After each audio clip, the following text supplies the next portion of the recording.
కృష్ణా జిల్లా కోడూరు మండలం మాచవరంలోని తుంగపల్లెమ్మ ఆలయంలో చోరీ జరిగింది. సీసీ కెమెరాలను ఆఫ్ చేసి కట్టర్లతో హుండీలకు రంధ్రం పెట్టి దొంగతనం చేశారు. సమాచారం అందుకున్న పోలీసులు కేసును నమోదు చేసి దర్యాప్తు చేస్తున్నారు.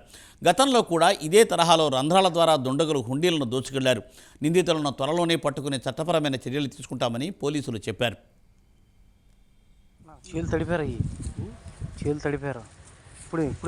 కోడూరు మండలం మాసారం అండి. మాది తుంగపల్లి అమ్మవారు అనే దేవస్థానం ఉంది ఇక్కడ. దాని కింద రాత్రి దొంగతనం జరిగిందండి. కోడూరు పోలీసు వారికి తెలియపరిచాం. సిఐ గారు పోలీసు వారు బందర్ నుంచి కూడా వచ్చారండి. మొత్తం 4 రోజులు మేము ఎవరు చేశారు ఏంటి అనేది ఇప్పుడు మేము మాకు చెప్తానండి. గతంలో కూడా ఇట్లా 4 సార్లు జరుగున్నాయండి. జరగకుండా చర్య తీసుకుంటామని చెప్పారండి వాళ్ళు. అంటే కృష్ణా జిల్లా కోడూరు మండలం మాసారం అండి. మాది తుంగపల్లి అమ్మవారు అనే దేవస్థానం ఉంది ఇక్కడ. దాని కింద రాత్రి దొంగతనం జరిగిందండి. కోడూరు పోలీసు వారికి తెలియపరిచాం. సిఐ గారు పోలీసు వారు బందర్ నుంచి కూడా వచ్చారండి.